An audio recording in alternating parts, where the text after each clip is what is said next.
नमस्कार दोस्तों, मैं हूं सीए जयराज रावल और आज के पॉडकास्ट की शुरुआत करेंगे दो पंक्तियों के साथ।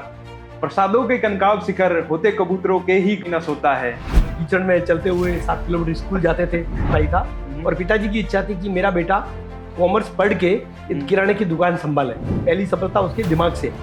अगर आपका रोड मैप सही है, आपने सोचा कि बनना है, तो पूरी कयामत आपके साथ लग जाती है। बिल्कुल। पिताजी कैसे माने, उसके बारे में बताओ ना। पिताजी की इच्छा थी, मैं बीकॉम करके घर आ गया। हाँ। मुझे आगे पढ़ने जाना था और उनको किराने की दुकान पे बैठाना था। अच्छा, करेक्ट। मैंने नक्की किया कि मैं पहले 6 महीने तक घर जाऊंगा ही नहीं, कहीं पिताजी का मूड बदल जाएगा, वापस किराने की दुकान पे बैठा देगा। तो मैं सुबह 4 बजे उठ के कॉमर्स चौरस्ता की बेंच पे जाके सो जाता था और जब रेक्टर आके चला जाता तो मैं 7 बजे वापस जाता। उस बेंच पे जब सुबह सोते थे तो कभी सोचा था कि एक दिन ऐसा आएगा कि पूरे अहमदाबाद में, पूरे गुजरात में, पूरे इंडिया में नहीं। ये वाला मैसेज है ना बहुत सारे लोगों को। जब तक सेंट्रल काउंसिल में नहीं गया, जब तक प्रिंसिपल के सामने कभी बैठा नहीं।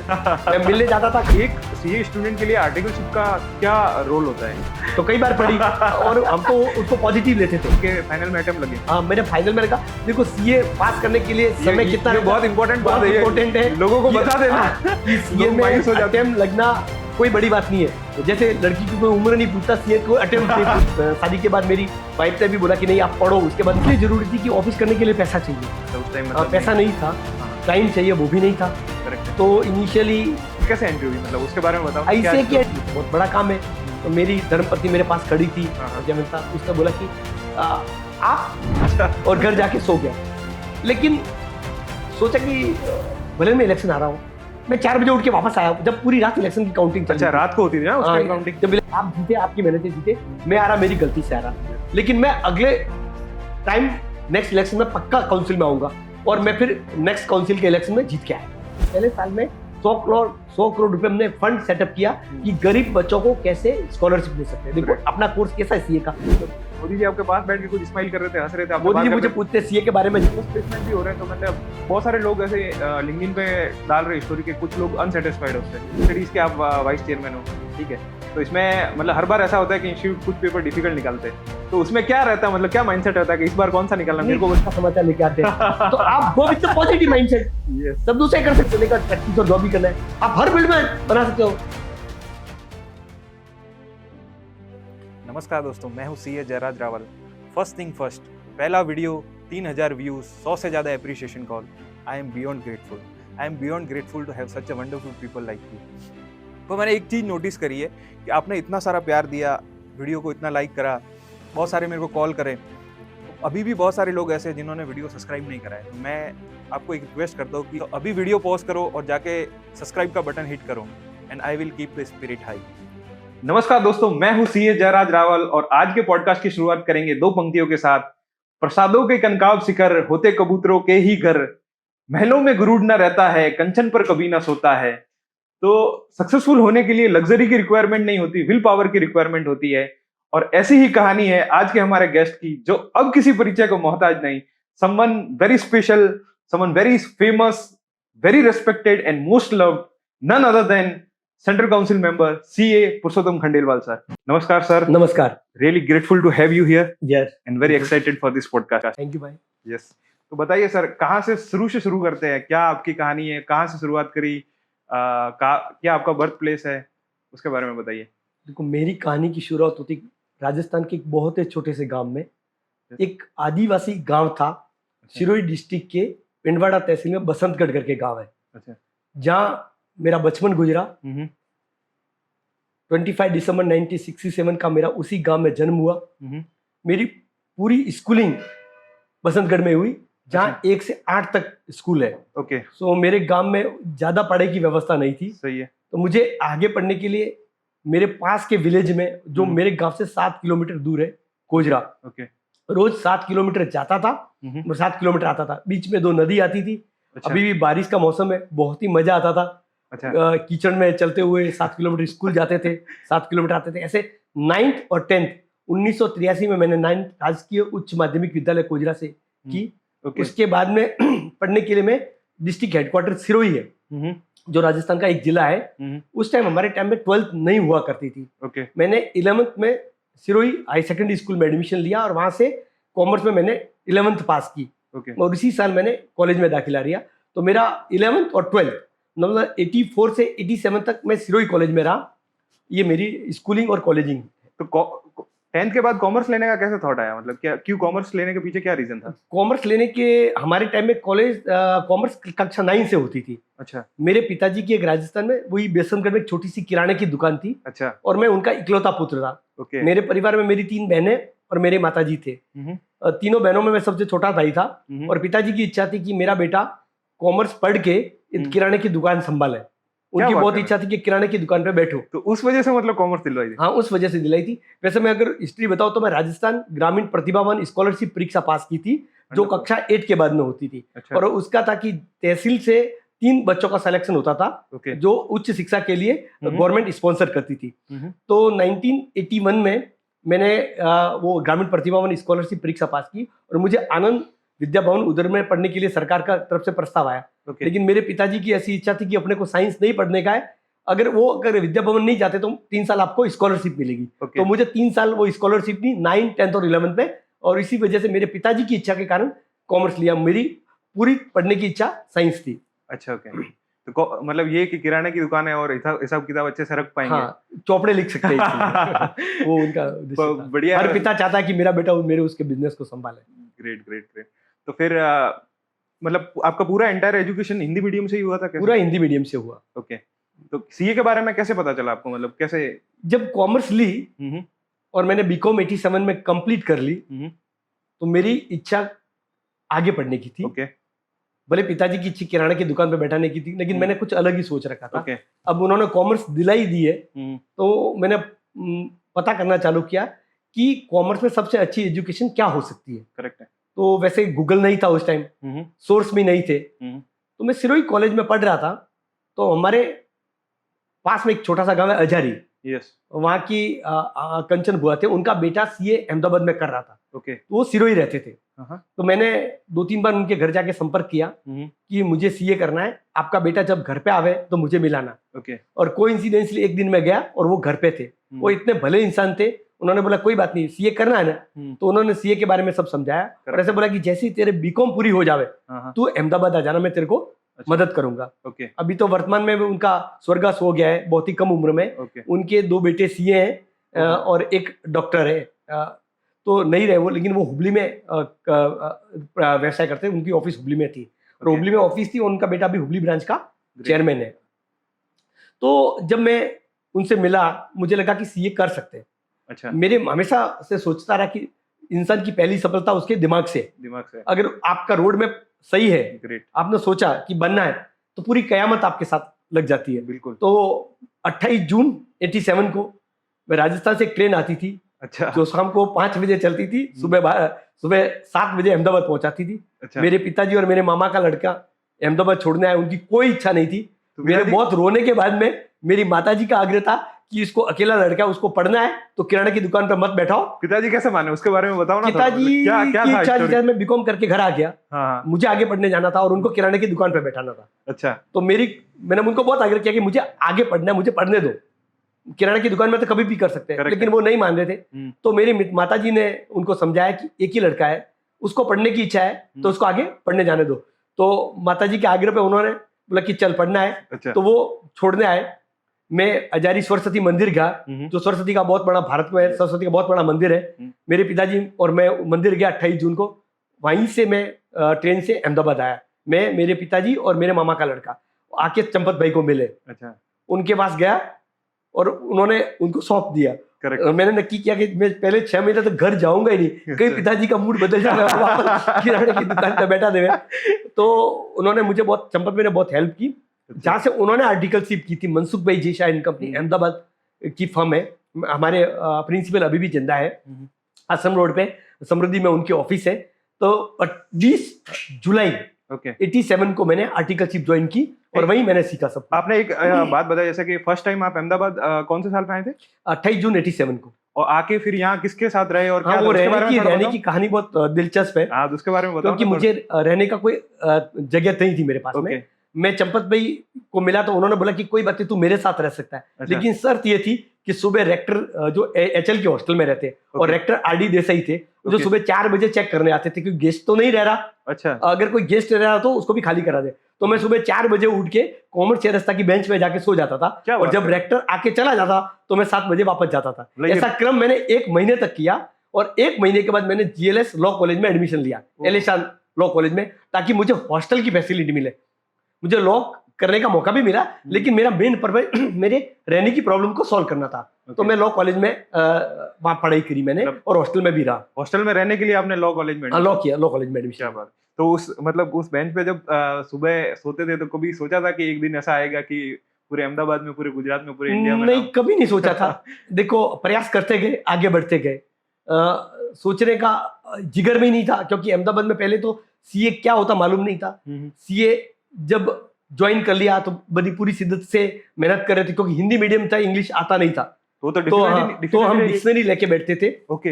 हर जो स्टडी मटेरियल्स थे उसके मार्क्स को, मीनिंग्स को, ऑक्सफोर्ड की डिक्शनरी आती थी, उसमें करेक्ट। देख के पढ़ते थे। दोस्तों के साथ भी पूछते थे, क्योंकि उस टाइम क्लासेस नहीं थी अहमदाबाद में। 87 में जब मैंने सीए ज्वाइन किया था, यहाँ पे कोई क्लासेस नहीं थी, ओके। तो हम लोग एक दूसरे को पढ़ाते थे। ओके। जैसे 2 चैप्टर मैंने पढ़ी है, तो 2 चैप्टर मैंने दोस्त ने पढ़ा, वो एक दूसरे को एक्सप्लेन करते थे। ऐसे करके जीएलएस में रहते हुए मैंने इंटरमीडिएट पास किया था। सर, ये अभी भी एक मतलब बड़ा कंसर्न रहता है, बहुत सारे लोग जो आते हैं ना हिंदी मीडियम से, अभी तो हालांकि बहुत सारे रिसोर्सेस है, बहुत सारे यूट्यूब चैनल है, लोग पढ़ाने वाले हैं, और एजुकेशन सिस्टम भी बहुत बेहतर हो गया है अभी। बट उस टाइम में हिंदी मीडियम से आप पढ़ रहे थे तो मतलब बहुत सारी डिफिकल्टी आई होगी, तो उसको कैसे टैकल किया आपने? मैं बोलूं, कोई सा मीडियम कोई सा भी हो, हाँ। माध्यम कोई महत्व नहीं रखता, Okay. कंटेंट महत्व रखते हैं। अगर आप सीखना चाहें तो हिंदी में भी सीख सकते हैं, इंग्लिश में भी सीख सकते हैं।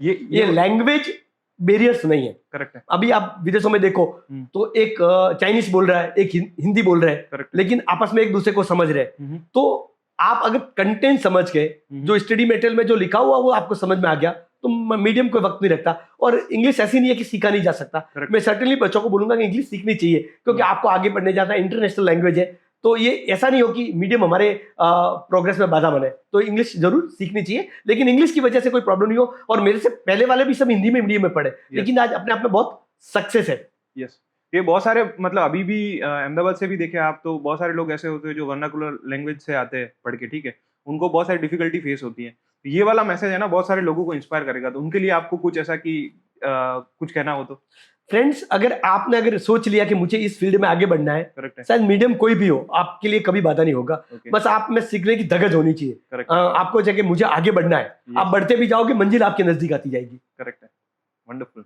तो फिर पहला वो उस टाइम कैसा होता था? सीपीटी होता था, क्या होता था आपके टाइम में? नहीं, हमारे टाइम सीपीटी भी नहीं था, फाउंडेशन भी नहीं था। जब Okay. 87 में मैंने ज्वाइन किया तो सीधा बीकॉम के बाद आपको कोर्स करने का होता था, और 3 Okay. साल की आर्टिकलशिप थी। इंटरमीडिएट थे और फाइनल थे। इंटरमीडिएट में फर्स्ट ग्रुप था, सेकंड ग्रुप था। फर्स्ट ग्रुप में 4 Okay. पेपर थे 400 मार्क्स के, और इंटरमीडिएट के सेकंड ग्रुप में 300 मार्क्स के, 700 मार्क्स के थे, और Great. फाइनल में 400 मार्क्स के दोनों ग्रुप्स थे, 800 मार्क्स के। तो अभी जैसे आपने आर्टिकलशिप कहाँ की, उसके बारे में थोड़ा आर्टिकलशिप मैंने मनसुख भाई जय शाह एंड कंपनी में की, गुजरात की फर्म थी।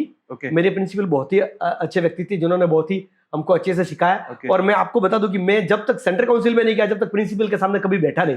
मैं मिलने जाता था, खड़ा का खड़ा बात करता था। मैं ब्रांच चेयरमैन था, रीजनल काउंसिल था, लेकिन दिल्ली जाने के बाद उन्होंने बोला अब तो तू बैठ जा। तब से बैठना चालू किया। सर अभी भी है, उनका पोता भी बीसीए हो गया, उनके बेटे की 2 बेटियां भी बीसीए। वो इतनी रेस्पेक्ट की वजह से हमेशा देखो, जो सिखाता है उसके प्रति हमेशा आदर और सम्मान का, लेने वाले का हाथ हमेशा नीचे होना चाहिए। चाहे वो ज्ञान हो, पैसा हो, या कुछ भी अच्छा चीज सीखने को मिले, तो विनम्रता के साथ सीखा जा सकता है। आज 5 सितंबर है, टीचर्स डे, और उस दिन आप मतलब याद कर रहे हो उनको इतना रेस्पेक्ट से। तो आज आपने सही वक्त चुना। आज 5 सितंबर है, टीचर्स डे। मैं उन सभी टीचर्स के प्रति कृतज्ञता व्यक्त करता हूँ, जिनके वजह से मैं जीवन में यहाँ तक पहुंचा हूँ, जिन्होंने मुझे मार्गदर्शन किया, इनिशियल सिखाया, अकाउंट सिखाया, ऑडिट सिखाया, और व्यवहारिकता का ज्ञान जिन्होंने सिखाया, उनके सबके प्रति मेरा नमन है। ग्रेट। तो अभी आपने जैसे आर्टिकलशिप के बारे में बताया, इतना सारा बढ़िया चीजें बताई, राइट? तो एक सीए स्टूडेंट के लिए आर्टिकलशिप का क्या रोल होता है, उसके बारे में थोड़ा बताओ। आर्टिकलशिप का बहुत ही महत्वपूर्ण रोल है। जैसे मैं आपको एक उदाहरण दूं, एक व्यक्ति को पानी में डाल दो, अगर वो तैरेगा नहीं तो उसको तो थ्योरेटिकल हमने पढ़ा दिया। अच्छा। कि पानी में ऐसे कूदना है, ये हाथ हिलाने के, पैर ऐसे हिलाने का है, तो वो तैर नहीं पाएगा। ऐसा ही काम आर्टिकलशिप का, अगर थ्योरेटिकल आप सब पढ़ के आए, ओके, अगर आपने पानी में तैरना नहीं सीखा ना, तैरना नहीं तो सीखा। आप वो मझधार पार नहीं कर सकते। अगर जीवन में आगे बढ़ना है तो प्रैक्टिकल अनुभव बहुत जरूरी है, और वो प्रैक्टिकल अनुभव आपको सीए की फॉर्म में ही आ सकता है। वंडरफुल। आप काम खराब करोगे, सिखाएंगे, डांट पड़ेगी, फिर आपको कोई सिखाएगा, तो सीखना बहुत ही जरूरी है। आपने सीए कर भी लिया और अगर आपने आर्टिकलशिप नहीं किया तो आपका जीवन अधूरा है, आप कुछ नहीं कर सकते। तो आपको कभी ऐसा हुआ, मतलब कोई इंसिडेंट बताओ ना जिसमें आपको कभी डांट पड़ी हो या ऐसा? मेरे को तो कई बार पड़ी, और हम तो उसको पॉजिटिव लेते थे। करेक्ट है। अगर कभी कभी ऐसा होता था कि प्रिंसिपल बाहरगाम भेज देते थे, हाँ, हाँ। और हमको लगता था कि बाहरगाम जाएंगे तो शायद पढ़ने का टाइम नहीं मिलेगा था, लेकिन मैं उसको भी पॉजिटिव लेता। अगर मैं बाहरगाम नहीं जाता तो मुझे दुनियादारी का पता ही नहीं चलता, बड़े क्लाइंट के वहां कैसे जाने का, कैसे रहने का, कैसे बिहेवियर करना, कॉर्पोरेट में जाके कैसे बिहेवियर करना। तो प्रिंसिपल करता है वो सब अच्छे के लिए करता है, तो उनकी बात को मानना चाहिए। करेक्ट है। जीवन में पेरेंट्स के बाद अगर किसी का नंबर आता है तो वो प्रिंसिपल का आता है, मार्गदर्शक का आता है। आर्टिकल से अगर सीए कर रहे हो तो प्रिंसिपल का बहुत बड़ा रोल है। तो आर्टिकलशिप में कुछ ऐसी मेमोरी जो कुछ मस्ती वगैरह करी हो या कुछ ऐसा कुछ हो तो शेयर करने को बताओ ना। नहीं, आर्टिकलशिप में ऐसा एक बार ऐसा वाकया हुआ कि हमारी एक ऑडिट थी मुंबई में, समानी ट्रांसपोर्ट लिमिटेड, और मैं जाना चाहता था। ओके। और हमारे दूसरे आर्टिकल से उनको भी जाना था, अच्छा। तो वो मुझे मौका नहीं दे रहा था, तो मुझे थोड़ा मायूसी लगी। मैंने प्रिंसिपल को जाकर रिक्वेस्ट किया, सर मुझे मुंबई जाना है, क्योंकि उससे पहले मैंने मुंबई कभी देखी नहीं थी, अच्छा। तो मुझे जाने का बहुत उत्साह था, और बड़ी कंपनी थी। तो प्रिंसिपल ने मुझे भेजा और वो काफी सीख के आया, तो मुझे वो बॉम्बे का अनुभव अच्छा लगा। अच्छा, बढ़िया। तो फिर मतलब पहला आपका अटेम्प्ट कब था सीए फाइनल का? मैंने पहला अटेम्प्ट दिया था नवंबर 88 में, जो पास नहीं हुआ। ओके। नवंबर 88 में, मतलब आपके फाइनल में अटेम्प्ट लगे? हाँ, मेरे फाइनल में लगा। देखो, सीए पास करने के लिए समय कितना ये बहुत इंपॉर्टेंट बात है, इंपॉर्टेंट है, लोगों को बता देना कि सीए में अटेम्प्ट लगना कोई बड़ी बात नहीं है। जैसे लड़की की कोई उम्र नहीं पूछता, सीए को अटेम्प्ट नहीं पूछता, बराबर। तो आपको ऐसा लगता है कि अटेम्प्ट लगी तो आपको आता नहीं, ऐसा नहीं है। और जो रैंक होल्डर है मैं उनका भी सम्मान करता हूँ, लेकिन ऐसा नहीं कि वो सक्सेस है तो सक्सेस होने के लिए आपको अटेम्प्ट, मेरे कई अटेम्प्ट लगे। करेक्ट है। मैंने नवंबर 93 में मैंने पास किया। नवंबर 90 मेरी शादी भी जब तक हो चुकी थी, और शादी के बाद मैंने पास किया। तो मेरी परिवार का भी बहुत बड़ा रोल है कि शादी के बाद मेरी वाइफ ने भी बोला कि नहीं आप पढ़ो, उसके बाद मैं अहमदाबाद रहने आऊंगी। क्या बात है। तो नवंबर 93 में मेरी अटेम्प्ट था, और जनवरी के रिजल्ट में मैं पास हुआ।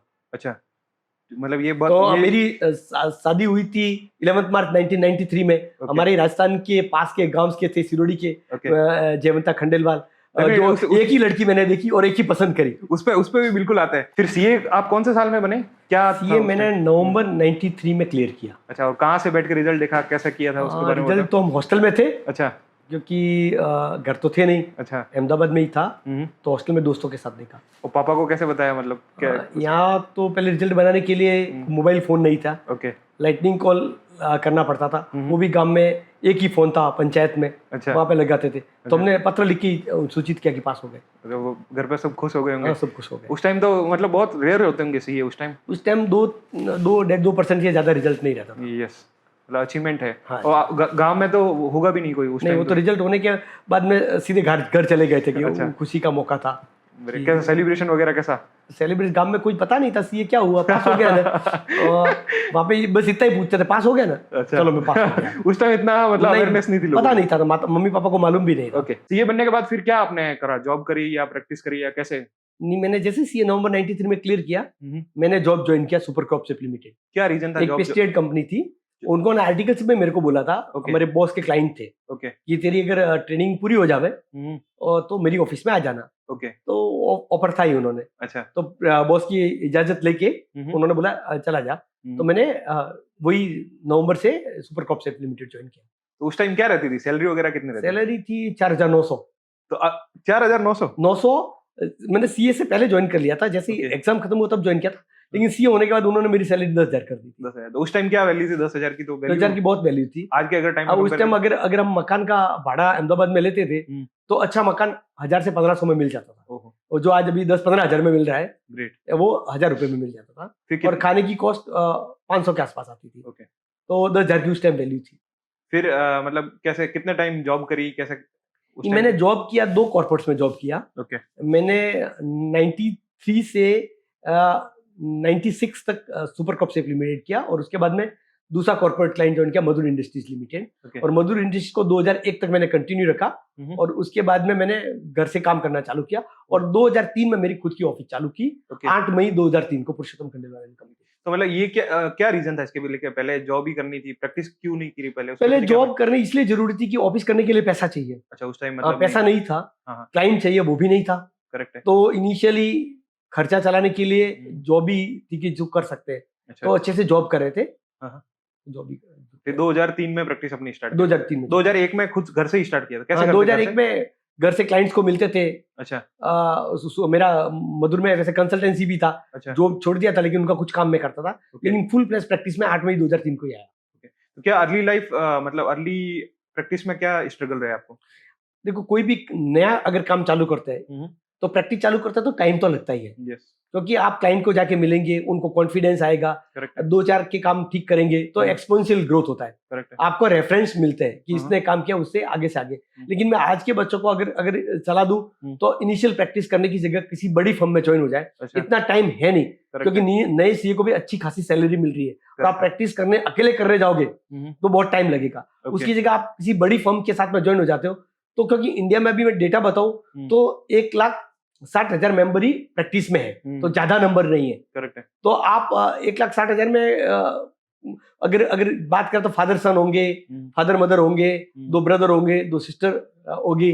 तो आपको प्रैक्टिस में रहना है और प्रैक्टिस में ग्रो करना है तो सब मिलके कर सकते हैं। मैं हमेशा से बोलता हूँ अगर बड़ी फर्म बनाएंगे, केक की साइज बड़ी होगी तो आपका शेयर भी बड़ा आएगा। तो आपको सब मिलके करना चाहिए, क्योंकि ये जमाना उस जमाने से काफी डिफरेंस है। आपको मिलके करना चाहिए। और मोदी जी भी चाहते हैं कि इंडिया की टॉप 10 फर्म्स बननी चाहिए जो बिग 4 है। तो इंडिया की 5वीं बड़ी फर्म क्यों नहीं बन सकती? तो हम जब तक साथ में नहीं आएंगे तब तक काम मिलके नहीं कर सकते। करेक्ट है। तो मतलब इनिशियली जब प्रैक्टिस स्टार्ट करी तो काफी सारे स्ट्रगल रहे होंगे आपको। तो कैसे जाते थे काम लेने? कैसे जाते नहीं, थे? काम लेने जाते थे तो लोगों से टाइम लेते थे, हाँ। फ्रेंड्स से टाइम लेते थे, रेफरेंस लेके जाते थे। अच्छा, कि भाई हमने ये प्रैक्टिस चालू की है, आपका कुछ काम हो तो बोलना। अच्छा। वो उनका काम करते थे, बोले और किसी को रेफर करेंगे। तो इनिशियल स्टेज में तो बहुत मुश्किल रहती है। जब तक स्ट्रगल नहीं करे तो प्रैक्टिस सेट हो ही नहीं सकती। मुश्किल होती है कि जो सैलरी आती थी वो भी बंद हो गई। यस, तो खर्चा था एज इट इज था, यस, एकदम जीरो पे आ गए। करेक्ट। जीरो से वापस आगे बढ़ना है तो धीरे धीरे बढ़ता है। बट अभी मतलब वो डिसीजन लिया आप तो काफी खुश होंगे कि नहीं? नहीं, काफी खुश है। धीरे धीरे प्रैक्टिस बड़ी करी ना, अच्छा, फिर मिलके करना चालू किया। तो करेक्ट। क्या अभी का जमाना ऐसा है, स्पेशलाइज जमाना है। यस, गूगल का जमाना है, एआई का जमाना है। यस, तो आपको स्पेशलाइज फील्ड डेवलप करना पड़े। करेक्ट, और स्पेशलाइज फील्ड, सपोज आप जीएसटी का करो तो एक इनकम टैक्स का करें, एक ऑडिट का करें, एक टेक्नोलॉजी साइड में जावे, एक स्टार्टअप को देखे, तो आपको रिलैक्स भी होगा। क्योंकि आईसीए ने इस साल वर्क लाइफ बैलेंस कमेटी भी बनाई है। तो आप समय भी दे सकते हैं परिवार को और प्रैक्टिस भी कर सकते हैं। करेक्ट है। जॉब में कुछ ऐसा इंसिडेंट कोई हुआ हो जिसमें आपने कुछ स्पेशल कंट्रीब्यूशन दिया हो? लोग बहुत सारे जॉब लोग में मैंने रहते हुए बहुत सारा काम किया। जब मैंने सुपर क्रॉप ज्वाइन किया तो उस कंपनी प्राइवेट लिमिटेड कंपनी थी। ओके, मैंने उसको पहली बार पब्लिक इशू के बारे में बताया। ओके, प्रोजेक्ट नया लेके आए। करेक्ट है। हम सितंबर 1995 में कंपनी का आईपीओ लेके आए। नया हिम्मतपुरा में प्लांट लगाया जब सेबी नई बनी थी। पहले Okay. सीसीआई था, कैपिटल कंट्रोल ऑफ इंडिया, बहुत ही टफ था। वो पहली बार लिबरलाइजेशन के बाद में हम पब्लिक इशू लेके आया था। वो उसका पूरा काम मैंने किया और कंपनी अभी भी लिस्टेड है। तो अभी तो जैसे बहुत सारे रिसोर्सेज है, गूगल कर लेते लोग, अच्छे लोगों से मिल लेते हैं। उस टाइम आपको कोई नई चीजें सीखनी होती थी तो कैसे सीखते थे वो? एक तो सबसे पहले इंस्टीट्यूट की जर्नल पढ़ते थे। अच्छा, इंस्टीट्यूट की जर्नल अभी भी मैं यंग सीए या नहीं को बोलूँ कि पढ़ना जरूरी है। बहुत अच्छे लेख्स लिखते हैं उसमें। तो वो जर्नल की वजह से आपको पता चलता था कि मार्केट में क्या हो रहा है। इंस्टीट्यूट की मंथली जर्नल आती थी, उसे पता चलता था।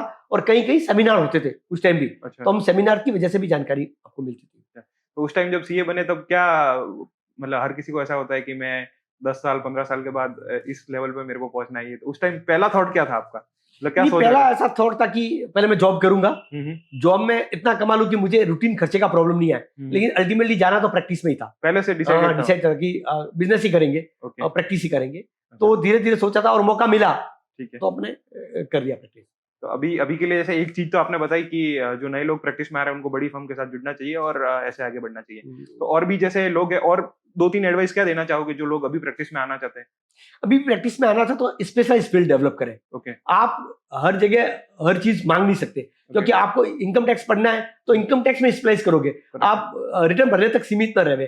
आपको अपीलेट अथॉरिटी की, आईटीआईटी की प्रैक्टिस करो, सीआईटी अपील की प्रैक्टिस करो। तो लिटिगेशन, अब लिटिगेशन में आपको प्रैक्टिस करने के लिए इतना लोड लेने की जरूरत नहीं। सब केस लॉ अवेलेबल है, सब टेक्नोलॉजी अवेलेबल है। आईसीआई लेके आ रहा है। आप नोटिस का जवाब देना है तो आई को पूछ दो कि क्या नोटिस का जवाब देना चाहिए। आपको एडिट ही करना पड़े तो आपका जीवन ईजी हो गया है। तो आपको एक्सट्रीमली बेस्ट करना चाहिए अगर आपको आगे जाना है तो। Wonderful wonderful. तो 2003 में आपने आपका खुद का ऑफिस लिया, वहाँ जो अभी है वही अभी भी ऑफिस वही है, सेम ऑफिस ही है।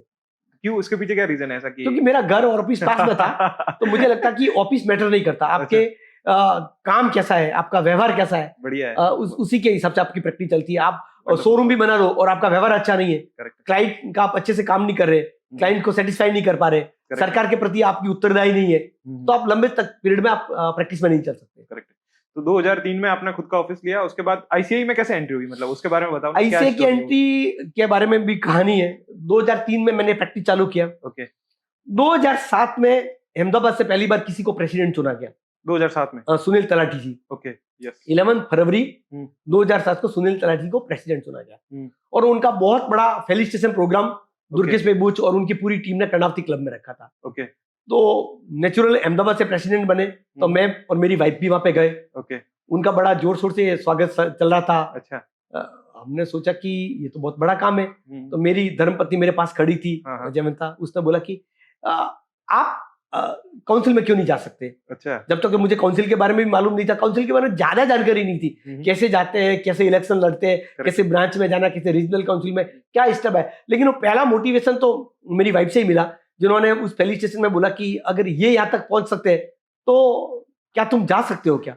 तो मैंने उसको एज ए चैलेंज लिया और देखो सपने उसने देखे, मेहनत मैं कर रहा हूँ। वंडरफुल, मतलब बहुत बड़ी स्टेटमेंट बोली है कि एक राइट वुमेन आपके साथ में खड़ी हो तो इंसान कहाँ से कहाँ तक पहुंच जाता है। तो उनके बारे में बताइए ना, मतलब कहाँ से आप पहली बार कैसे मिले, कैसे उनके साथ मिले, क्या उनसे सीखा। जब मेरे सीए फाइनल का एक ग्रुप बाकी था, अच्छा, तो मेरी एज 25 साल हो गई थी। ओके। तो पिताजी ने बोला कि तुम्हारा सीए कब हो मुझे मालूम नहीं है, क्योंकि पिताजी का एजुकेशन सेकंड क्लास तक ही था और माताजी पढ़े हुए नहीं थे। करेक्ट है। तो वो उनका उत्तरदायित्व निर्वहन करना चाहता था। मेरी तीनों बहनों की शादी हो चुकी थी। करेक्ट है। तो सिर्फ मेरी बाकी थी। तो 25 साल की एज में बोले मैं शादी कर दूंगा। करेक्ट है। तेरे को सीए करना है तो कर, मेरा ना नहीं है। अच्छा। लेकिन मैं इसके लिए इंतजार नहीं कर सकता। अच्छा। तो उन्होंने मुझे बोला कि तुझे एक लड़की देखने जाने का है। तो आप रेडी हो गए थे उस टाइम? हाँ, तो प्रेशर में घर वालों के प्रेशर में जाना था। अच्छा। एक ही लड़की देखी और देखे बोले करनी, हाँ कर दिया। अच्छा। और उसके बाद में 11th में 1993 को मेरी शादी हो गई। अच्छा। और शादी के बाद में 2 साल में वाइफ अहमदाबाद रहने आई। अच्छा। जब मैं सुपर क्रॉप में जॉब कर रहा था। ओके। तब से हम साथ ही रह रहे हैं। क्या रोल है मैडम का, मतलब जया मैडम से मैं मिला हूँ काफी, मतलब मेरे को भी उनसे जब भी मिलता हूँ तो नई एनर्जी मिलती है, इंस्पायर करते हो काफी। तो उनसे क्या मतलब आपकी लाइफ में क्या रोल रहा उनका, उनसे क्या सीखा आपने? उनके बिगड़ तो जीवन अधूरा है, कैसे आप कर सकते हैं। जब मैंने 2007 में सुनील तलाठी जी को प्रेसिडेंट की फेलिसिटेशन में देखा, तब सोचा कि हमको यहाँ से स्टेप चालू करना चाहिए। okay.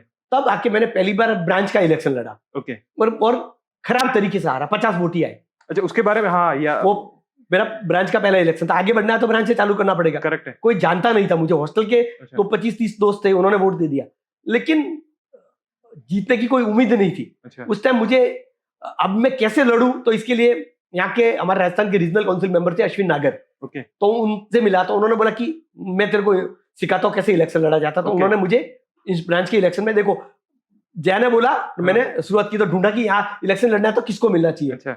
तो मेरे गॉडफादर बोलो तो अश्विन नागर थे। अच्छा, हाँ, आपने काफी बार मतलब वो रीजनल काउंसिल भी रहे और वेस्ट इंडिया के वाइस चेयरमैन भी रहे। करेक्ट। तो उन्होंने फर्स्ट टाइम इलेक्शन लड़ने के लिए मुझे प्रेरित किया और मैं इलेक्शन लड़ा। अच्छा। लेकिन काउंटिंग चल रही थी तो मैं तो सबसे पहले हार गया था। अच्छा। और घर जाके सो गया।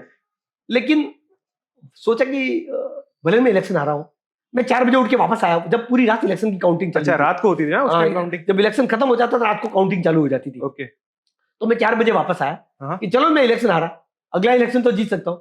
और उसके बाद में मैंने 10 का इलेक्शन जीता ब्रांच का, 13 का इलेक्शन जीता, फिर 19 का रीजनल काउंसिल का इलेक्शन जीता, 18 का रीजनल काउंसिल का इलेक्शन जीता। तो मैं ब्रांच में रहते हुए मैंने कई पोजीशन पे काम किया।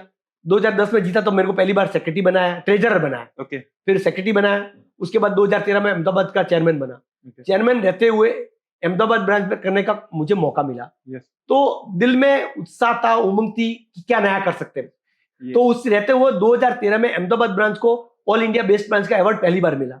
वेस्ट इंडिया बेस्ट ब्रांच का अवार्ड मिला, स्टूडेंट एसोसिएशन का अवार्ड मिला। तो 280 प्रोग्राम मैंने 11 महीने में किया था। उस 2013 में पहली बार प्रेफरेंशियल वोटिंग आया था। तो मेरा प्रेफरेंशियल वोटिंग बहुत ज्यादा था। आई गॉट 648 वोट, और मेरे जो सेकंड नंबर पे थे वो 200 वोट पे थे। अच्छा, ये इस पे वापस से अपने आएंगे, मतलब जब पहला इलेक्शन आपने लड़ा, ठीक है, और उसमें 50 वोट आए, तो क्या मतलब क्या मन में क्या चल रहा था उस टाइम?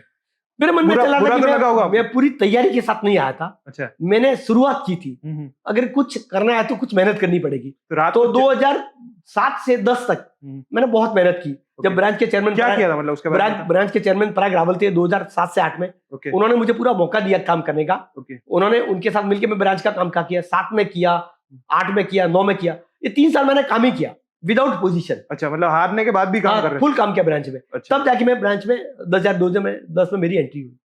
तो उस टाइम लगा था कि बाउंस हाँ। बैक करना ही है वापस। मेहनत करके आ सकते हैं। यस। बाद फिर मतलब आपकी जर्नी इसके बाद 2013 से 16 तक मैं ब्रांच में था। उसके बाद आपने जो बताया कि जब नेक्स्ट इलेक्शन लड़ा आपने, तो 600 से 648 वोट थे, हाईएस्ट वोट थे मेरे। अच्छा, वो अभी तक रिकॉर्ड है शायद। रिकॉर्ड है 2013 में। उसके बाद 2013 से 16 खत्म हो गया, मेरी चेयरमैनशिप भी खत्म हो गई। तो 16 के बाद मैं रीजनल काउंसिल में चला गया, 16 से 19 तक मैं रीजनल काउंसिल में रहा, वहां पे सेक्रेटरी रहा। उस टाइम भी रहते हुए वेस्ट इंडिया को बेस्ट रीजन का अवार्ड मिला। उस टाइम भी मैंने रीजन में भी बहुत काम किया। मेरे साथ यहाँ से अहमदाबाद से अनिकेत तलाटी जी थे, ओके, और उनके साथ भी मेरी बहुत इंटरेस्टिंग जर्नी है। हम दोनों ऐसे व्यक्ति है जो 2010 में ब्रांच में एंटर हुए थे। अच्छा। और जो ब्रांच मैनेजिंग कमेटी से प्रेसिडेंट तक साथ में रहे। क्या बात है। वो प्रेसिडेंट रहे इंस्टीट्यूट के। जब मैं पहली बार सेंट्रल काउंसिल एंटर हुआ, अच्छा, जब मैं आईसीआई में एंट्री हुई, तब वो मेरा पहला साल था, और वो पहले साल में वाइस प्रेसिडेंट इलेक्ट हुए। तो 2 साल में मैं उनके साथ वाइस प्रेसिडेंट भी रहा। वो प्रेसिडेंट वाइस प्रेसिडेंट थे, और प्रेसिडेंट से तब भी काम करने का मौका मिला, और दोनों में मिलके बहुत क्लोजली काम करने का मौका मिला। सब जने देख रहे हैं काफी। अभी अहमदाबाद ब्रांच में भी बहुत सारा काम हुआ, बहुत सारी चीजें हुई। Yes, correct. तो पहला इलेक्शन फिर सेंट्रल काउंसिल मेंबर का आपने कब लड़ा था? जब मैंने 2018 में दिसंबर 18 में सेंट्रल काउंसिल का इलेक्शन लड़ा, जो टर्म चालू होती थी 19 से, तो मुझे था कि मैं जीत जाऊंगा, क्योंकि पिछला ट्रैक रिकॉर्ड था, ब्रांच के अच्छे वोट थे, रीजन के अच्छे वोट थे। लेकिन कहीं मेरे प्रयास में कमी रह गई थी। अच्छा। जो अहमदाबाद से 2 सीट उस टाइम नहीं आई, अनिकेत तलाटी जीत गए। अच्छा। और मैं रह गया। अच्छा। तो मेरी शायद मेहनत में कमी थी। मैं अहमदाबाद के बाहर गया नहीं, लेकिन सेंट्रल काउंसिल लड़ना है तो आपको पूरे रीजन से वोट चाहिए, तभी आपका पूरे रीजन का प्रतिनिधित्व करते हैं। तो शायद उस टाइम मैं बड़ौदा भी नहीं गया, गुजरात के सौराष्ट्र एरिया में भी नहीं गया, तो वो उसकी वजह से रह गया था। लेकिन मुझे फर्म था, मैं अनिकेत तलाटी जी को दूसरे दिन जाके मिल के आ गया। अच्छा। कि आप जीते, आपकी मेहनत से जीते, मैं आ रहा मेरी गलती से आ रहा, लेकिन मैं अगले टाइम नेक्स्ट इलेक्शन में पक्का काउंसिल में आऊंगा, और मैं फिर नेक्स्ट काउंसिल के इलेक्शन में जीत के आया। पहले मतलब उस दिन ही कॉन्फिडेंस आ गया? उसी कॉन्फिडेंस था। अब जो भी अब आएंगे। फिर उनके साथ उनका सेकंड टर्म चालू हुआ, और मेरा फर्स्ट टर्म। तो उसका मतलब आप शायद 12वें पोजीशन पर रहे थे ना उस टाइम? 12वें पोजीशन, एक ही 113 वोट से रह गया। 113 वोट मेरा, और जो 11 नंबर पे इलेक्ट हुआ था, उसके बीच में 113 वोट का गैप। 113 वोट होते तो आप भी उस टाइम ज्यादा होते तो आ जाता। ओके। आपने बताया कि बहुत मतलब क्या उस टाइम क्या सीखा उस इलेक्शन से आपने? उस इलेक्शन से ये सीखा कि पूरा होमवर्क करना चाहिए। सेंट्रल काउंसिल इलेक्शन को लाइटली नहीं ले सकते। करेक्ट। ये पूरे इंडिया से 32 लोग इलेक्ट होकर आते हैं। जो 32 लोग इलेक्ट होता है, 8 भारत सरकार अपॉइंट करती है। तो 40 लोगों की काउंसिल है, जो Delhi institute of channel India को चलाती है। अगर 32 में आना है तो ये लोकसभा मेंबर जैसा है, तो उसकी मेहनत भी आपको पूरी चाहिए, पूरे रीजन का प्रतिनिधित्व चाहिए, पूरे रीजन के आपको वोट चाहिए, तभी आप जीत सकते हैं। करेक्ट है। फिर उसके बाद नेक्स्ट इलेक्शन हुआ, तो उसमें कैसे उसके रिलेटेड प्रिपरेशन कैसे करी, और उसका रिजल्ट कैसा आया? उसके रिलेटेड प्रिपरेशन हर जगह मिलना चालू किया। 3 साल में हारा हुआ था, तो 3 साल मेरे पास टाइम ही टाइम था। हर जगह जाता था, लोगों को मिलता था, समझाता था मैं काउंसिल में क्यों जाना चाहता हूँ, क्या कर सकता हूँ, आपके लिए क्या कर सकता हूँ, प्रोफेशन के लिए क्या कर सकता हूँ, अहमदाबाद ब्रांच के लिए क्या कर सकता हूँ। तो वो लोगों को समझाता था, तो लोगों ने सपोर्ट किया, और अहमदाबाद से 2 सीटें आई पहली बार इतिहास में। 1949 के बाद में अहमदाबाद से 2 सीट पहली बार आई। मैं उस टाइम सीए स्टूडेंट था, मैं सीए कर रहा था, और आप शायद ये वाला पीरियड ही आपका चल रहा था उस टाइम। तो आपकी ट्वीट्स में बहुत पढ़ता था उस टाइम। मैं उस टाइम जानता नहीं था आपको, मतलब मैं तो जानता था आपको, आप मेरे को नहीं जानते थे, मौका नहीं मिला। पर आपकी ट्वीट्स वगैरह मैं काफी सारी दिखता था। मेरे को भी लगता था कि, और हमेशा मेरे को ऐसा प्राउड फील होता था कि हमारे यहाँ से है। कोई भी किसी से भी मिलते भी थे हम, तो मैं ऐसा बोलता कि पुरुषोत्तम खंडेलवाल सर को जानते हो? वो हम दोनों एक ही गांव के हैं। बहुत अच्छा था, लोगों के साथ मेरा पर्सनल रिलेशन बहुत अच्छा है। आईसीआई में भी मैंने बहुत काम करता। मैं आपको एक घटना बताऊं, 2007 की 20 दिसंबर 2007, जब सुनील तलाटी जी प्रेसिडेंट थे और मैं इंस्टीट्यूट में काम कर रहा था, कोई पोजीशन पे नहीं था। वो एक सेंट्रल काउंसिल मेंबर की मीटिंग अहमदाबाद में हो रही थी। एक प्रेसिडेंट की विश्व आउटसाइड हेडक्वार्टर होती है दिल्ली के बाहर, तो वो अहमदाबाद में थी। तो मुझे आप सौंपा कि जो भी सेंट्रल काउंसिल मेंबर आए उनको आपको लेके एयरपोर्ट से कर्णावती क्लब पहुंचाना है। तो 20 दिसंबर को मैं काशी खंडेलवाल को एयरपोर्ट से लेके कर्णावती क्लब जा रहा था। मीनवाइल घर से फोन आया कि वाइफ प्रेग्नेंट थी ओके, और डिलीवरी होने वाली थी, तो आप साथ में तो नहीं थे उस मैं नहीं था, लेबर पेन उसको हो रहा था। टाइम? ओहो, तो मैंने काशी खंडेलवाल जी को रिक्वेस्ट किया कि मुझे एक्चुअली तो घर रहना चाहिए था उस टाइम, करेक्ट है, लेकिन मैं काशी खंडेलवाल जी को बोला कि सर आपको अकेले कर्नावती क्लब जाना पड़ेगा मुझे यहाँ, क्योंकि मेरे घर के बाहर से एयरपोर्ट से रास्ता जाता है। अच्छा, तो मैं एयरपोर्ट से आते हुए उतर गया, जब तक मिसेज हॉस्पिटल पहुंच गई थी, और मैं हॉस्पिटल पहुंचा और जब मैंने बेटे को जन्म दिया। ओहो, लक्ष्य का जन्म 20 दिसंबर 2007 को हुआ, तब भी मैं इंस्टीट्यूट में इतनी शिद्दत और मेहनत से काम करता उस टाइम तो शायद पोजीशन पे भी नहीं थे ना कोई आप? पोजीशन पे नहीं था। फिर भी ये कर रहे थे। अच्छा, तो मतलब ये बहुत बड़ी बात बताई आपने कि सब लोगों को लगता है कि पोजीशन बड़ी है ये, तो इस पोजीशन पे रहने जब रहता है इंसान तो क्या सेक्रीफाइसेस करता है वो, उसके तो बारे में परिवार बताओ का पूरा सेक्रीफाइस है। मेरी 2 बेटियां हैं, ना। 2 बेटियां कब बड़ी हुई, पढ़ के फॉरेन लंदन चली गई। ज्यादातर टाइम उनको दे नहीं पाया, क्योंकि आधा टाइम तो इंस्टीट्यूट में ही जाता था। Correct जब मैं अहमदाबाद चेयरमैन था तो मोस्टली वीक में 5-6 दिन तो इंस्टीट्यूट में रहते ही थे, Correct. और अगर ऑफिस बैठे तो इंस्टीट्यूट का काम करते थे। करेक्ट है, और अभी भी यही हाल है कि थोड़ा टाइम रीजनल काउंसिल में रिलैक्स का जरूर मिला, लेकिन सेंट्रल काउंसिल में तो फुल बिजी है। अच्छा, महीने में 15 से 20 दिन ट्रैवलिंग होता है, Yes. और अब जिस दिन ट्रैवलिंग नहीं होता उस दिन जूम मीटिंग अटेंड करते हैं, Correct. इंस्टीट्यूट का ही काम करते हैं। तो तो पूरा टाइम इंस्टीट्यूट को देना पड़ता है, पूरे इंडिया की रिस्पॉन्सिबिलिटी अब हाँ, तो। क्योंकि देखो अहमदाबाद में जब अनिकेत तलाल जी वाइस प्रेसिडेंट थे, तो उन्होंने और हमने मिलके अहमदाबाद ब्रांच के लिए एक बड़ा सपना देखा था Correct. कि एक बड़ी बिल्डिंग बनाएंगे। तो वो बिल्डिंग इंडिया की सबसे बड़ी ब्रांच बिल्डिंग हमने रिकॉर्ड समय में 1 साल में वो बनाई। Yes. 6 फरवरी 2022 को उसका हमने फाउंडेशन स्टोन रखा, Yes. और 10 फरवरी 2023 को हमने बिल्डिंग का उद्घाटन किया। 1,52,000 स्क्वायर फीट है, और without any problems, with BU permission, fully functional operation है। तो वो हमारी तरफ से जो हमारे दिल में था कि अहमदाबाद के बच्चों को हम क्या गिफ्ट दे सकते हैं, मेंबर को क्या दे सकते हैं, क्योंकि हम बच्चे अहमदाबाद में जब पढ़ते थे, जीएमसीएस, आईटी, ओसी पढ़ने आते थे, तो पुरानी बिल्डिंग में इतनी जगह नहीं थी। Yes. तो कुछ लोग बाजू वाली बिल्डिंग में पढ़ते थे, उसको लोग पाकिस्तान बोलते थे। तो ऐसा बहुत बुरा लगता था कि हमारे साथ ये भेदभाव क्यों। हमने बोला कि जिस दिन हमको मौका मिलेगा तो मेरे अहमदाबाद ब्रांच की टीम, रीजनल काउंसिल की टीम, सबने मिलके पूरे मतलब यूनाइटेड, अहमदाबाद यूनाइटेड है, अहमदाबाद में कभी कोई क्रॉस नहीं है, पूरी मैनेजिंग कमेटी साथ में मिलकर काम करती है, रीजनल काउंसिल मेंबर साथ में मिलकर करते हैं, तब जाके ये पीरियड में मिले। पहले इंस्टीट्यूट के टर्म में ये ब्रांच बिल्डिंग बनाई। तो जैसे आप सेंट्रल काउंसिल मेंबर बने, ठीक है, आपने ये बता मतलब बहुत ही हिस्टोरिक इंफ्रास्ट्रक्चर बना है वो भी, और क्या क्या काम करे आपने सेंट्रल काउंसिल नहीं, में? मैं जब दिल्ली पहली बार गया तो फर्स्ट टाइम मैंने प्रेसिडेंट को मिलके कैरियर काउंसिलिंग कमेटी मांगी। ओके, नॉर्मली कोई ऐसी कमेटी लेता नहीं है। हमेशा से मेरे दिल में स्टूडेंट के प्रति लगाव रहा है, student is near to my heart, क्योंकि मुझे भी किसी ने हेल्प की, इसलिए मैं यहाँ पहुंचा। तो आज मैं उस पोजीशन में हूं कि मैं give it back to student या सोसाइटी। कैरियर काउंसिलिंग कमेटी एक ऐसी कमेटी है जो आप बच्चों को समझाते हैं कि सीए कोर्स आपको क्यों ज्वाइन करना चाहिए। तो मेरा पहला प्रोग्राम शुरुआत किया जम्मू कश्मीर के जम्मू से। जम्मू, श्रीनगर, अनंतनाग, डोडा, मिजोरम, मणिपुर, नागालैंड, हिंदुस्तान में घूम घूम के बच्चों को ये बताया कि सीए कोर्स क्या है, आपको सीए क्यों ज्वाइन करनी चाहिए, इसके क्या फायदे हैं। मैं मिजोरम गया, वहां की स्टेट गवर्नमेंट से बात की, आपको कॉमर्स की एजुकेशन में हम हेल्प करेंगे। तो पहले साल में हमने Asia book of world record बनाया। अच्छा, कि बच्चों के लिए हमने नॉर्थ ईस्ट के बच्चों के लिए 75% फी एग्जेम्प्ट करी। ओके, और वहां से पहले साल में 100 करोड़ रुपए हमने फंड सेटअप किया कि गरीब बच्चों को कैसे स्कॉलरशिप दे सकते हैं। देखो अपना कोर्स कैसा है सीए का, उसमें जाति नहीं है, कोई धर्म नहीं है, कोई उम्र नहीं है। आपको आज चल लगता है 50 साल के उम्र वाले को कि मुझे सीए करना, तो कर सकता है। Your knowledge is your reservation. ये देखो योग्यता ही उम्मीदवारी है। करेक्ट है। तो आपको उन बच्चों के लिए क्या जो योग्य है लेकिन पैसा नहीं है, तो इंस्टीट्यूट उसके लिए स्कॉलरशिप देती है। वंडरफुल। और उसके बाद में इस साल तो हमने 400 करोड़ और बढ़ा के 500 करोड़ का फंड सेटअप किया जो बच्चों को हम स्कॉलरशिप दे सकते हैं। ये मेरे पहले साल का उम्मीदवारी थी।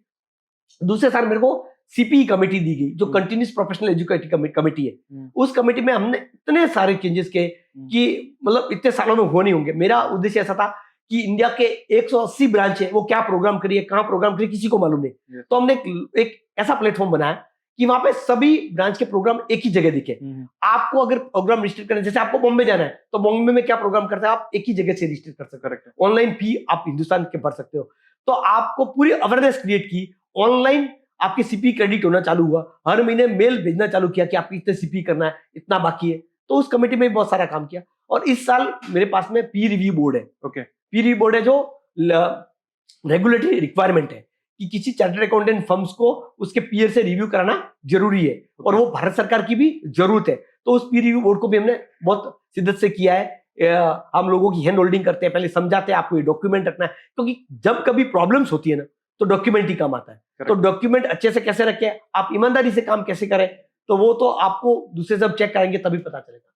क्योंकि मोदी जी भी कहते हैं ना कि signature of chartered accountant carry more power than the signature of prime minister of this country. तो जब इतना उन्होंने बोला है, वो बोलते हैं कि अर्थ जगत के ऋषि मुनि है, तो हमको लोगों का भरोसा कायम रखना चाहिए। तो आप तो ये भी तो बढ़िया स्टोरी आपने, मतलब आप शायद मोदी जी से मिले थे और आप एक ही स्टेज पे दोनों साथ में बैठे हुए थे, काफी हंस रहे थे आपसे बात करके। 28 जून 2013 का वो समय था जब मैं अहमदाबाद ब्रांच का चेयरमैन था, और मोदी जी उस समय के मुख्यमंत्री थे। लेकिन नवंबर में वो लोकसभा का इलेक्शन लड़ने वाले थे। अच्छा। वो लोकसभा का इलेक्शन लड़ने वाले थे, तब वो आए थे। जब मैंने उनको इनवाइट किया तो लोगों को हंसी आ रही थी मैनेजिंग कमेटी के, आपके कहने से कोई आता होगा क्या। लेकिन वो आए, इतना मोटिवेट किया। उस टाइम अहमदाबाद ब्रांच से 11 लाख लोगों ने लाइव प्रोग्राम वो देखा था। अहमदाबाद, अभी झूम का जमाना तो अभी आया। मैं 2013 में रहते हुए अहमदाबाद ब्रांच के सब प्रोग्राम, बड़े प्रोग्राम लाइव थे। मैंने इंडिया की पहली वुमेन कॉन्फ्रेंस करी, ऑल रीजन कॉन्फ्रेंस करी, नेशनल टैक्स कन्वेंशन की, ऑल इंडिया स्टूडेंट कॉन्फ्रेंस करी, जो सबसे बड़ी कॉन्फ्रेंस थी। सपोज मेरा पूरी कमेटी का मिला, लेकिन हम जो करे वो बड़ा बड़ा काम ऐसा था मेरे को कि करे तो बड़ा करे कुछ। तो मैं वो वीडियो देख रहा था, उसमें मतलब मोदी जी आपके पास बैठ के कुछ स्माइल कर रहे थे, हंस रहे थे। मोदी जी मुझे पूछते सीए के बारे में जानना चाह रहे थे, तुम लोग क्या करते हो, कितने स्टूडेंट है, आगे आपका क्या रोल है, क्यों बड़ी फर्म नहीं बना सकते, ये सब जानना चाह रहे थे। वंडरफुल। अच्छा, मतलब इसके बाद भी आप बहुत सारे इंडिया, अभी तो काफी सारे इंडिया के लगभग सारे बड़े पॉलिटिशियन से मिल चुके हो, तो आप इनमें से आपका कौन सा फेवरेट है? मतलब आपको ऐसा लगा हो कि मिलकर अच्छा लगा कि सच में कुछ सीखने को मिला आज? पीयूष गोयल जी हमारे रोल मॉडल है। अच्छा। सीए भी है, वाणिज्य मंत्री भी है। वो जिस हिसाब से लोगों को कन्विंस करते हैं, अभी उनका डायलॉग चल रहा है अमेरिका के साथ में, बहुत कठिन दौर से गुजर रहे हैं, लेकिन उनके मन में भावना की कुछ अच्छा करवा। वो हमारे रैंक होल्डर थे, तो वो जो आगे बढ़े हैं, तो मुझे लगता है कि पॉलिटिक्स में उनसे मिलकर काफी अच्छा लगा मेरे को। अच्छा, ग्रेट। तो अभी इंस्टीट्यूट का नए करिकुलम के बारे में आपका क्या थॉट है? नई करिकुलम हमने बहुत ही अच्छा बनाया है। अच्छा। हमने पीरियड जो आर्टिकलशिप का था वो 3 साल से 2 साल किया है। लेकिन जब 3 साल का पीरियड था तो उसमें एग्जाम आपको देना पड़ता था, इंटर के एग्जाम आ सकते थे, फाइनल के एग्जाम आ रहे थे, तो बच्चा छुट्टी लेता था, तो उसकी कंसिस्टेंसी नहीं रहती थी। आज काम चालू किया, फिर 6 महीने की छुट्टी पे चला गया, तो 1 साल छुट्टी पे चला जाता। हमने सोचा कि इस पीरियड में हम कोई एग्जाम नहीं लेंगे। करेक्ट। आपको इंटर पास करके आना है, 2 साल पूरी मेहनत से आपकी कंसिस्टेंसी के साथ काम करना है, तो हम इसलिए लेके आए। प्लस आप ओपन बुक एग्जाम लेके आए। हम नहीं चाहते थे कि बच्चे रट के आवे और पास हो गए। जमाना इंफॉर्मेशन का, इंफॉर्मेशन सब जगह अवेलेबल है। आपको ये मालूम हो जाता है कि कौन सी चीज कहाँ अवेलेबल है, कौन सी चीज कहाँ से किससे मिल सकती है। अगर हम ये बच्चों को समझा पाए, अभी मैं I am the vice chairman of board of studies academy, तो हम बच्चों को ये देना चाहते हैं कि आपको नॉलेज कहाँ से मिलेगा, आप एनालिसिस कैसे कर सकते हैं, वो एबिलिटी लाना चाहते हैं। आपको रटने की जरूरत नहीं, आपको जब क्लिक करोगे तो सब इंफॉर्मेशन मिल सकती है, लेकिन क्या चीज कहाँ है वो में। दूसरा, हमने बीओएस में रहते हुए एक और काम किया है कि भारत में उन बच्चों का क्या जो घर से कोचिंग क्लास अटेंड नहीं कर पाते, क्योंकि बड़ी सिटी में तो कोचिंग क्लासेज है, जब बच्चे बड़ी सिटी में आते हैं, लेकिन गांव से अभी भारत में 22,000 जिप कोड है, 19,000 से लोग सीए कर रहे हैं, तो उन बच्चों के लिए हमने फ्री ऑफ कोचिंग क्लास चालू कर दी। लाइव सुबह 7 बजे चालू होती है और उनको पूरा कोर्स करवाते हैं। करेक्ट। आपको एक भी ऐसा नहीं कि हमने ये टॉपिक नहीं पढ़ा है, तो वो कोर्स लाइव कोर्स करते हैं, 2 वे कम्युनिकेशन है। तो एक बड़ी उपलब्धि है कि हम उन बच्चों को भी मुख्य धारा में जोड़ पाए जो गांवों से आना चाहते हैं, छोटी सिटी से आना चाहते हैं, वो घर रह के पढ़ सकते हैं। उनको सिर्फ, क्योंकि ट्रेनिंग तो 2 साल बाद में होनी है, इंटर के बाद, तो यहाँ आके पढ़ने की जरूरत नहीं होगी। तो अभी जैसे कैंपस प्लेसमेंट भी हो रहे हैं, तो मतलब बहुत सारे लोग ऐसे लिंक्डइन पे डाल रहे स्टोरी के, कुछ लोग अनसेटिस्फाइड है उससे, तो वो उसके पीछे क्या रीजन है? कैंपस इंटरव्यू इंस्टीट्यूट को हमेशा मैं बोलता हूँ मदर इंस्टीट्यूट है। ICI is a mother institute. Why I am saying why is a mother institute, कि जब माता जी किसी बच्चे को जन्म नहीं देती पर उसका हेल्थ होल्डिंग पूरी लाइफ करती है, तो इंस्टीट्यूट भी जैसे मैंने आपको बताया कि बच्चे को ज्वाइन करने से कोचिंग घर पे देते हैं, बराबर, उसको स्कॉलरशिप देते हैं, पास होता है उसको डिग्री देते हैं, उसको डिग्री देने के बाद में जब पास होता है तो उसके लिए कैंपस से इंटरव्यू करते हैं, हम कॉर्पोरेट को इन्वाइट करते हैं, उनकी इंटरव्यूज कराते हैं, उनको सिखाते हैं कि इंटरव्यूज कैसे अटेंड करना है, कॉर्पोरेट्स को बुला के लेके आते हैं, तो अच्छा प्लेसमेंट है। कई बच्चों को उनकी चॉइस का नहीं भी मिलता होगा, तैयारी नहीं भी है, लेकिन जितनी जगह है उससे ज्यादा हमारे पास में वैकेंसी के लिए रिक्वायरमेंट है। तो फाइनल में थोड़े टाइम पहले एक सब्जेक्ट हुआ करता था SCMP, जो मतलब मैं पढ़ता था उस टाइम हुआ करता, काफी उसमें बहुत बढ़िया सब्जेक्ट था, उसमें बहुत सारी चीजें सीखने को मिलती थी। तो उसको हटाने के पीछे मतलब क्या रीजन है? और बहुत सारे लोग अभी ऐसा भी कह रहे हैं कि मतलब मेरे को सुनने में आ रहा है कि वो वापस इंट्रोड्यूस करने वाली है इंस्टीट्यूट। वो तो नहीं, लेकिन जो रटने का उसमें ज्यादा था, लेकिन जो कंपनी लोग का जो पेपर लेके आए institute self based learning model में, मेरा व्यक्तिगत ओपिनियन है, इंस्टीट्यूट की मैं बात नहीं करता, कि ये कंपनी लॉ सीए के स्टूडेंट को पढ़ना चाहिए और शिद्दत से पढ़ना चाहिए। अच्छा। क्योंकि आपको आगे जाके कॉर्पोरेट में ही फ्यूचर बनाना है। ऑडिट में भी है तो कॉर्पोरेट की ऑडिट करनी है, आप कंपनी में बैठे तो कंपनी आपको चलानी है, तो कंपनी लॉ के बारे में आपको डीप नॉलेज जरूर होना चाहिए। जो लॉ का पेपर हटा दिया है उसके बारे में उसके आपको, बारे में। तो आपके अकॉर्डिंगली कि वापस इंट्रोड्यूस होना चाहिए ऐसा मेरा व्यक्तिगत है, मैं व्यक्तिगत तौर पे कह रहा हूँ। ग्रेट, ठीक है सर। क्या आप क्या देखते हो, मतलब आगे फ्यूचर क्या है आईसीआई का? आईसीआई का उज्जवल भविष्य है। 75 ईयर हमने देश की सेवा में की है, भरोसे का प्रोफेशन है, अभी भी देश की सेवा करते रहेंगे। मोदी जी को 5 ट्रिलियन जो इकोनॉमी का सपना देख रहे हैं, उस सपना को पूरा करने में मेरे 5 लाख जो सोल्जर है, फाइनेंशियल सोल्जर थे, 5 लाख सीए, उनका पूरा योगदान है। आप जो टैक्स देख रहे हैं, अभी जो भारत सरकार ने रेट घटाई है, रेट इसलिए घटाई कि टैक्स बहुत आ रहा है, तो लोगों को फायदा, तो टैक्स जमा कराने वाली तो हम ही तो है। अच्छा, हम प्रैक्टिस में है तो क्लाइंट को मोटिवेट करते हैं, और कॉर्पोरेट में जॉब करते तो इंडस्ट्रीज को मोटिवेट करते हैं कि देश में रह के काम करना है तो देश का टैक्स। तो गवर्नमेंट के साथ कैसे चार्टर्ड अकाउंटेंट्स जो अपना काउंसिल होता है वो कैसे मिलकर काम करता है, मतलब कैसा रहता है उनका? देखो, institute of chartered account of India act of parliament से बना हुआ है। जैसे रिजर्व बैंक ऑफ इंडिया है, सेबी है, वैसा इंस्टीट्यूट भी है। वो मिनिस्ट्री ऑफ कॉर्पोरेट अफेयर्स के अंडर में काम करता है। ये कोई एसोसिएशन नहीं है, ये रेगुलेटरी बॉडी है। जैसे आरबीआई मॉनेटरी फंड्स को रेगुलेट करती है, CA accounting and auditing profession को रेगुलेट करते हैं। हम पूरा का पूरा reporting ministry of corporate affairs को करते हैं, जो निर्मला सीतारमण के अंडर में। अभी आप काउंसिल में हो तो कितना टाइम आपका मतलब काउंसिल के काम में जाता है, और कितना टाइम आप घर पे दे पाते हैं तो प्रैक्टिस में दे पाते हैं? नहीं, प्रैक्टिस का तो टाइम दे ही नहीं पा रहे फैक्ट बोलूं तो पूरा का पूरा टाइम काउंसिल में देते हैं, और ये हमने खुद चॉइस किया, किसी के दबाव में आके नहीं। करेक्ट। हमको ऐसा लगता है कि चलो इतने साल प्रोफेशन में कमाया है, मेहनत की है, तो कुछ जो हम कर सकते हैं। देखो, अल्टीमेटली प्रतिनिधि, समाज का रियल प्रतिनिधि वो है जो समाज के बात इंस्टीट्यूट तक ले जावे, करेक्ट, वहां लाके समझा सके काउंसिल को। तो बहुत सारा काम हम काउंसिल के लिए कर रहे हैं, लोगों के लिए कर रहे हैं, देश के लिए भी कर रहे हैं। हमारे पहला उत्तरदायित्व देश के प्रति है। हमारा काम है कि हम देश की उन्नति में क्या योगदान दे सकते हैं, क्योंकि इंस्टीट्यूट को सरकार ने सत्ता दी है। अकेले आप है जो आपकी सिग्नेचर कश्मीर से कन्याकुमारी तक वैलिड है, तो सरकार ने आपको ये सत्ता दी है, तो आपका उत्तरदायित्व भी है। अगर आपको सुविधा मिलती है तो साथ में उत्तरदायित्व भी आएगा। अभी जैसे आपने बताया कि बोर्ड ऑफ स्टडीज के आप वाइस चेयरमैन हो, ठीक है, तो इसमें मतलब हर बार ऐसा होता है कि इंस्टीट्यूट कुछ पेपर डिफिकल्ट निकालते हैं, तो उसमें क्या रहता है, मतलब क्या माइंडसेट रहता है कि इस बार कौन सा निकालना? मेरे को बस क्यूरियोसिटी से पूछ रहा हूं। ऐसा कोई डिफिकल्ट ऐसा कुछ नहीं है। एग्जामिनर पेपर कौन सेट करता है हमको कुछ मालूम नहीं है। अच्छा, हम किसी को ऐसा बोलता नहीं कि डिफिकल्ट। हमारा सिलेबस ये है, हमारा स्टैंडर्ड ये है, इसी स्टैंडर्ड में हमको पेपर चाहिए। ओके, हम किसी को फेल नहीं करते। अच्छा, आज तक किसी को फेल नहीं किया। तो जो शिद्दत से मेहनत करके आएगा वो जरूर पास होगा। बस बच्चों को मैं इतना कहना चाहूंगा कि आपको प्लानिंग के साथ पढ़ना है। पहली सक्सेस अगर माइंड में, अगर आपने सोच लिया कि मुझे सीए करना है, तो आपकी कोई दुनिया की कोई ताकत रोक ही नहीं सकता। आप बनने वाले ही हो, आप बनते जाओगे, मंजिल आगे आती जाएगी। लेकिन आप इफ्स बट्स किंतु, ये किसी लोगों के बहुत सारा है, किंतु परंतु जो बोलते हैं, जो रोते हो जाते हैं वो मौत का समाचार लेके आते हैं। तो आप go with the positive mindset. सब दूसरे कर सकते हैं, हम क्यों नहीं कर सकते? जब मैं एक छोटे से गांव से आके कुछ मालूम नहीं था, मैं यहाँ तक पहुंच सकता, तो आप सीए भी कर सकते हैं, आगे भी बढ़ सकते हैं, और काउंसिल में भी आ सकते हैं, और देश को नेतृत्व भी दे सकते हैं। करेक्ट है, वंडरफुल, ग्रेट थॉट। यस, तो कुछ जैसे आपने बताई स्टूडेंट्स के लिए एडवाइस बताई, एक कोई पर्सन है जो जैसे फॉर एग्जांपल अभी सीए क्लियर हुआ उसका, तो अगर वो जॉब में जा रहा है तो उसका क्या माइंडसेट होना चाहिए, और अगर प्रैक्टिस में आ रहा है तो उसका क्या माइंडसेट होना चाहिए, तो उसको सक्सेसफुल उसके रुचि के ऊपर है। अगर उसको लगता है कि मुझे इंडस्ट्रीज में जाना है, तो इंडस्ट्रीज में अच्छा कंट्रीब्यूशन कर सकते हैं, आप रिसर्च एनालिस्ट बन सकते हो। देखो, मोतीलाल ओसवाल, राकेश झुनझुनवाला, रामदेव अग्रवाल अपने आप में बहुत ही सक्सेसफुल बिजनेसमैन हुए।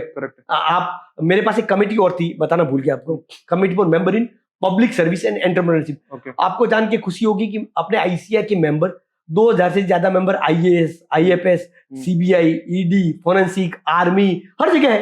करेक्ट। तो ये किसने बोल दिया कि सीए करने का प्रैक्टिस और जॉब भी करना है? आप हर फील्ड में बना सकते हो। सीए हो तो आप आर्मी में जा सकते हो, देश की सेवा कर सकते हो। सीए कर लिया तो कुछ भी कर सकते हो। कुछ भी कर सकते हैं। एक तो आपकी डिग्री है जो आपके आगे के दरवाजे खोलते हैं। करेक्ट है। एक फाइनल एडवाइस दे दो जो भी सीए या तो सीए स्टूडेंट इस वीडियो को देख रहा है उनको।